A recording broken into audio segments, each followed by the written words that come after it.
নমস্কার। শুরু করছি আজকের আলোচনা। অন্তরঙ্গ সঙ্গে আমি কে।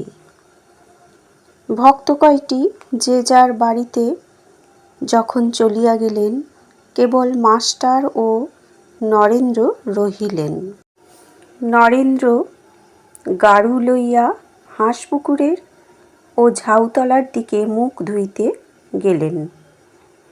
মাস্টার ঠাকুরবাড়ির এদিক ওদিক পায়চারি করিতেছেন। কিয়ৎক্ষণ পরে কুঠির কাছ দিয়া হাঁসপুকুরের দিকে আসিতে লাগিলেন। দেখিলেন পুকুরের দক্ষিণ দিকের সিঁড়ির চাতালের উপর শ্রীরামকৃষ্ণ দাঁড়াইয়া, নরেন্দ্র গাড়ু হাতে করিয়া মুখ ধুইয়া দাঁড়াইয়া আছেন। ঠাকুর বলিতেছেন, দেখ, আর একটু বেশি বেশি আসবি, সবে নূতন আসছিস কিনা। প্রথম আলাপের পর নূতন সকলেই ঘন ঘন আসে, যেমন নূতন পতি। নরেন্দ্র ও মাস্টারের হাস্য। কেমন আসবি তো? নরেন্দ্র ব্রাহ্ম সমাজের ছেলে। হাসিতে হাসিতে বলিলেন, হ্যাঁ, চেষ্টা করব। সকলে কুঠির পথ দিয়া ঠাকুরের ঘরে আসিতেছেন। কুঠির কাছে মাস্টারকে ঠাকুর বলিলেন, দেখো, চাষারা হাটে গরু কিনতে যায়। তারা ভালো গরু মন্দ গরু বেশ চেনে। লেজের নিচে হাত দিয়ে দেখে। কোনো গরু লেজে হাত দিলে শুয়ে পড়ে, সে গরু কেনে না।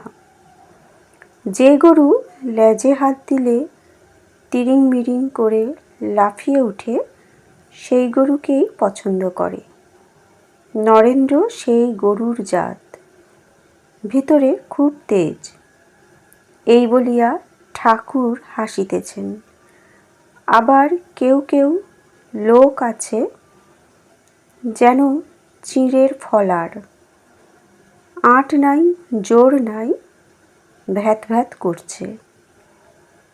তারপর সন্ধ্যা হইল। ঠাকুর ঈশ্বর চিন্তা করিতেছেন। মাস্টারকে বলিলেন, তুমি নরেন্দ্রের সঙ্গে আলাপ করোগে, আমায় বলবে কি রকম ছেলে। আরতি হইয়া গেল।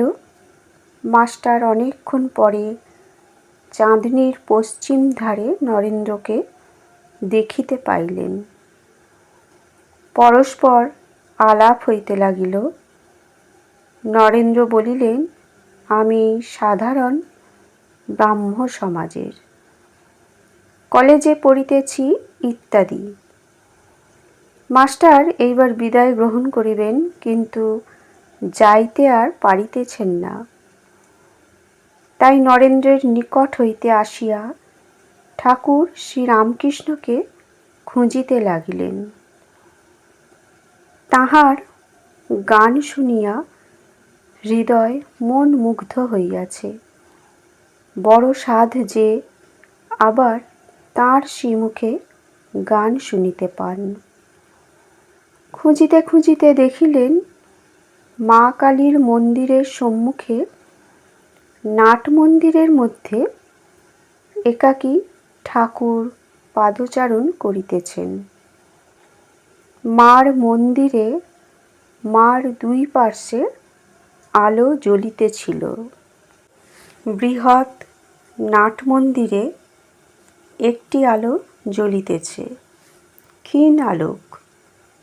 আলো ও অন্ধকার মিশ্রিত হইলে যেরূপ হয়, সেই রূপ নাট মন্দিরে দেখাইতেছিল।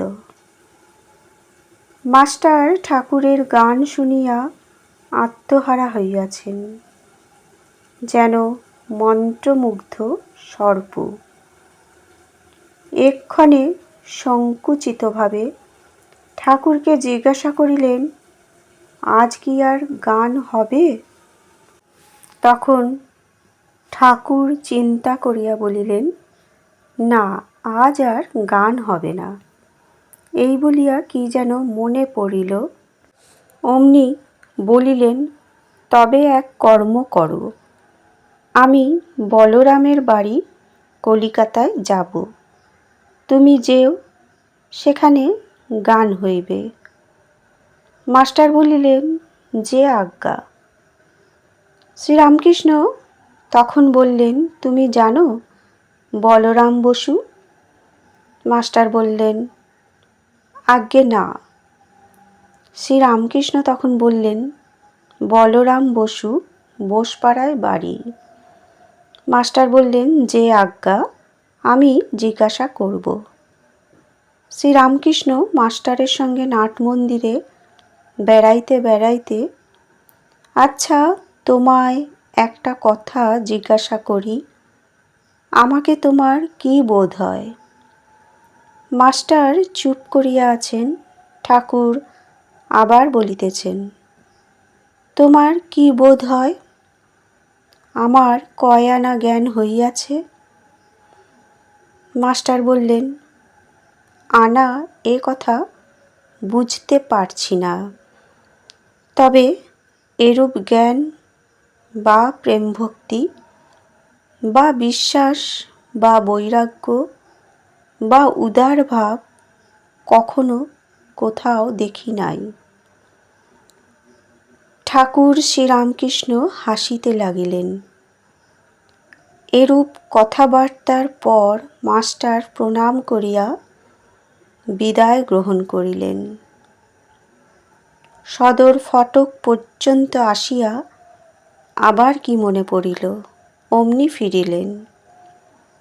আবার নাটমন্দিরে ঠাকুর শ্রীরামকৃষ্ণের কাছে আসিয়া উপস্থিত। ঠাকুর সেই ক্ষীণালোক মধ্য একাকী পাদচারণ করিতেছেন, একাকী নিঃসঙ্গ। পশুরাজ যেন অরণ্য মধ্যে আপন মনে একাকী বিচরণ করিতেছেন। আত্মারাম সিংহ একলা থাকতে, একলা বেড়াতে ভালোবাসে, অনপেক্ষ। অবাক হইয়া মাস্টার আবার সেই মহাপুরুষ দর্শন করিতেছেন। শ্রীরামকৃষ্ণ মাস্টারের প্রতি বলিলেন, আবার যে ফিরে এলে? মাস্টার বললেন, আজ্ঞা, বোধ হয় বড় মানুষের বাড়ি, যেতে দেবে কি না তাই যাব না ভাবছি। এইখানে এসেই আপনার সঙ্গে দেখা করব। শ্রীরামকৃষ্ণ বললেন, না গো, তা কেন? তুমি আমার নাম করবে, বলবে তাঁর কাছে যাব, তাহলেই কেউ আমার কাছে নিয়ে আসবে। মাস্টার বললেন, যে আজ্ঞা, বলিয়া আবার প্রণাম করিয়া বিদায় লইলেন।